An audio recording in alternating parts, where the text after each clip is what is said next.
Hello hi ನಮಸ್ತೆ Veeresh Tumakuru YouTube ಚಾನಲ್ಗೆ ಸ್ವಾಗತ. ನಾವೆಲ್ಲರೂ ಆರಾಮಿದ್ದೀವಿ, ನೀವೆಲ್ಲರೂ ಆರಾಮಿದ್ದೀರಿ ಅಂದ್ಕೊಂಡಿದ್ದೀನಿ. ಇವತ್ತು ನಾನು ನಿಮಗೆ ತೋರಿಸ್ತಾ ಇರೋ ರೆಸಿಪಿ ಬಂದುಬಿಟ್ಟು ವೆಜ್ ಪಪ್ಸು. ಅದಕ್ಕೆ ನಾನು ಒಂದು ಬೌಲ್ ಮೈದಾ ಹಿಟ್ಟು, ಎಣ್ಣೆ, ಉಪ್ಪು ಹಾಕ್ಕೊಂಡು ಚೆನ್ನಾಗಿ ಕಲಸ್ಕೊತಾ ಇದ್ದೀನಿ.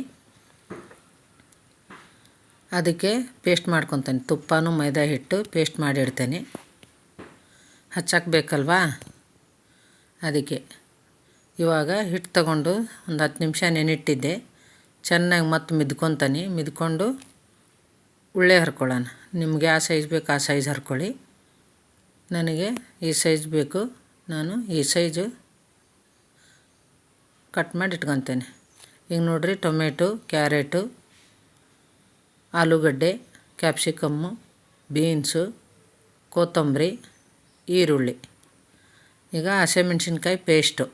ಇದಕ್ಕೆ ನಾವು ಬೆಳ್ಳುಳ್ಳಿ, ಜೀರಿಗೆ, ಹಸಿಮೆಣ್ಸಿನ್ಕಾಯಿ, ಶುಂಠಿ ಎಲ್ಲನೂ ಹಾಕ್ಕೊಂಬಿಟ್ಟು ಸ್ವಲ್ಪ ತರಿಯಾಗಿ ರುಬ್ಕೊಂಡು ಬಂದಿದ್ದೀನಿ. ಆಮೇಲೆ ಈಗ ಕಸ್ತೂರಿ ಮೆಂತೆ, ಜೀರಿಗೆ, ಧನಿಯಾ ಪುಡಿ, ಅರಿಶಿನ, ಗರಂ ಮಸಾಲ, ಅಚ್ಚ ಖಾರದ ಪುಡಿ, ಇದು ನಮ್ಮದು ಬ್ಯಾಡಗಿ ಮೆಣಸಿನ್ಕಾಯಿ ಪುಡಿ, ಆಮೇಲೆ ಓಂಕಾಳು, ಇವನ್ನಿಷ್ಟನ್ನು ಅದಕ್ಕೆ ಹಾಕಕ್ಕೆ ತೊಗೊಂಡಿದ್ದೇನೆ ಪಲ್ಯಕ್ಕೆ. ಈಗ ನೋಡಿರಿ, ಒಲೆ ಮೇಲೆ ಒಂದು ಬಾಣಲೆ ಇಟ್ಕೊಂಡು ಅದಕ್ಕೆ ಎಣ್ಣೆ ಹಾಕ್ಕೊಂಡು ಈರುಳ್ಳಿ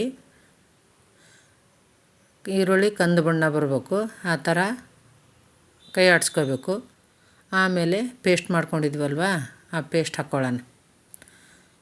ನಾವು ಒಂದು ಸರಿ ಮಾಡಿಟ್ಕೊಂಡಿರ್ತೀವಿ ಫ್ರಿಜ್ಜಲ್ಲಿ. ಈಗ ಅದಕ್ಕೆ ಟೊಮೆಟೊ ಹಾಕ್ಕೊಳ್ಳೋಣ.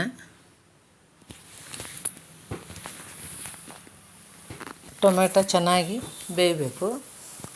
ಆಮೇಲೆ ಕ್ಯಾಪ್ಸಿಕಮ್ಮು, ಬೀನ್ಸು, ಆಲೂಗಡ್ಡೆ, ಇದು ಕ್ಯಾರೆಟು ಸಣ್ಣಕ್ಕೆ ಹೆಚ್ಚಿದ್ರೆ ಬೇಯೋದು ಲೇಟಾಗುತ್ತೆ ಅಂತ ತುರ್ಕೊಂಡಿದ್ದೀವಿ ನಾವು. ಆಲೂಗಡ್ಡೆನೂ ಅಷ್ಟೇ ಬೇಯಿಸ್ಕೊಂಡು ತೊಗೊಂಡಿದ್ದೀನಿ. ಈಗ ನೋಡಿರಿ, ಎಲ್ಲ ಹಾಕ್ಕೊಂಬಿಟ್ಟು ಒಂದು ಸರಿ ಚೆನ್ನಾಗಿ ಮಿಕ್ಸ್ ಮಾಡ್ಕೊಳ್ಳೋಣ. ನೋಡ್ರಿ, ಎಲ್ಲ ಬೇಯಬೇಕು, ನೀರು ಏನು ಹಾಕೋಂಗಿಲ್ಲ, ಅದರಲ್ಲೇ ನೀರಿನ ಅಂಶ ಇರುತ್ತಲ್ವ. ಚೆನ್ನಾಗಿ ಕೈ ಆಡಿಸ್ಕೊಂಬಿಟ್ಟು ಈಗ ರುಚಿಗೆ ತಕ್ಕಷ್ಟು ಉಪ್ಪು ಹಾಕೋಣ. ನಾವು ಬಟಾಣಿ ಇರಲಿಲ್ಲ, ಹಾಗಾಗಿ ಹಾಕಲಿಲ್ಲ. ಇನ್ನು ನೋಡ್ರಿ, ಮಸಾಲೆ ಸಾಮಾನು ತೊಗೊಂಡಿದ್ವಲ್ವ, ಎಲ್ಲನೂ ಹಾಕ್ಕೊಳ್ಳೋಣ. ಎಲ್ಲನೂ ಹಾಕ್ಕೊಂಡು ಚೆನ್ನಾಗಿ ಕೈ ಆಡಿಸ್ಕೊಂಬಿಟ್ರೆ ಇದು ನೀವು ಸ್ಟಫಿಂಗ್ ಅಂತೀರ, ನಾವು ಅದರೊಳಗೆ ತುಂಬೋ ಪಲ್ಯ ಅಂತೀವಿ. ಮುಗೀತು. ಈಗ ಇಷ್ಟಿಷ್ಟು ಉಂಡೆ ಮಾಡಿ ಇಟ್ಕೊಂಡಿದ್ನಲ್ವ, ಈಗ ಇವನ್ನ ಲಟ್ಟಿಸ್ಕೊಳ್ಳೋಣ. ನೋಡಿರಿ, ಹಿಂಗೊಂದು ದವಣಿ ಚಪಾತಿ ಮಾಡ್ಕೊಳ್ಳೋಣ. 4 5 ಚಪಾತಿ ಹಾಕಿಬಿಟ್ಟು, ಈಗ ನೋಡಿರಿ, ಒಂದು ಚಪಾತಿ ಹಾಕಿ ಅದು ಏನು ಹಚ್ಚಾಕ ಮಾಡಿದ್ವಲ್ಲ, ನೀವು ಸ್ಟಫಿಂಗ್ ಅಂತೀರಿ, ನಾವು ಅದಕ್ಕೆ ಹಚ್ಚಾಕ ಮಾಡ್ಕೊಂಡೇವಲ್ಲ ಅಂತೀವಿ. ಅದನ್ನು ಹಚ್ಕೊಂಡು ಅದ್ರ ಮೇಲೆ ಮೈದಾ ಹಿಟ್ಟು ಉದುರಿಸ್ಕೊಂಡು ಮತ್ತೊಂದು ಚಪಾತಿ ಹಾಕ್ಕೊಳ್ಳೋದು ಅದ್ರ ಮೇಲೆ. ಹೀಗೆ ನೀವು ಎಷ್ಟಾದರೂ ಹಾಕ್ಕೋಬೋದು, ನಿಮ್ಗೆ ಎಷ್ಟು ದಪ್ಪ ಬೇಕೋ ಅಷ್ಟು, 5 6 ಎಷ್ಟಾದರೂ ಹಾಕ್ಕೊಳ್ಳಿ. ನಾವು 5 ಹಾಕಿದ್ದೀವಿ. ಎಲ್ಲ ಚಪಾತಿಗೂ ಇಷ್ಟೇ, ಅದನ್ನು ಹಚ್ಚೋದು, ಮೇಲೆ ಮೈದಾ ಹಿಟ್ಟು ಉದುರಿಸೋದು, ಮತ್ತೊಂದು ಚಪಾತಿ ಹಾಕೋದು. ಇದೇ ಥರ ಮಾಡ್ಕೊಂಬಿಟ್ಟು ನೋಡಿರಿ, ಈಗ 5 ಆಗಿದ್ದಾವೆ. 1 2 3 4 5. ಈಗ 5 ಇದಾವಲ್ವ, ನಿಧಾನಕ್ಕೆ ಮೇಲೆ ಲಟ್ಟಿಸ್ಕೋಬೇಕು, ಭಾಳ ಭಾರ ಬಿಡಬಾರ್ದು.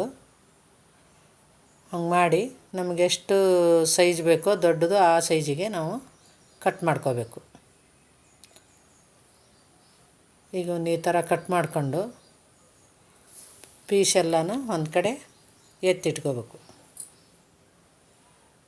ಈಗ ಅದರಲ್ಲಿ ಇದೊಂದು ಪೀಸ್ ತೊಗೊಂಡು ಇನ್ನೊಮ್ಮೆ ಒಂದು ಸ್ವಲ್ಪ ದೊಡ್ಡದಾಗಿ ಮಾಡ್ಕೋಬೇಕು. ಅದನ್ನು ದಪ್ಪ ಜಾಸ್ತಿ ಇರುತ್ತಲ್ವ, ನೀವು ಇಷ್ಟು ದಪ್ಪನೂ ಇಡ್ಬೋದು, ನಾವು ಬೇಡ ಅಂತ ಸ್ವಲ್ಪ ತೆಳ್ಳಗೆ ಮಾಡ್ಕೊಂಡಿದ್ದೀವಿ.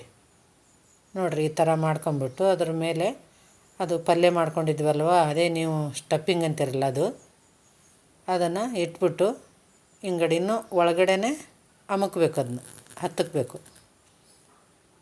ಹತ್ತಿಕ್ಕಿ ನೋಡಿ, ಹಿಂಗಾಗಿದೆ. ಎಲ್ಲವನ್ನು ಇದೇ ಥರ ಮಾಡ್ಕೊಂಬಿಟ್ಟು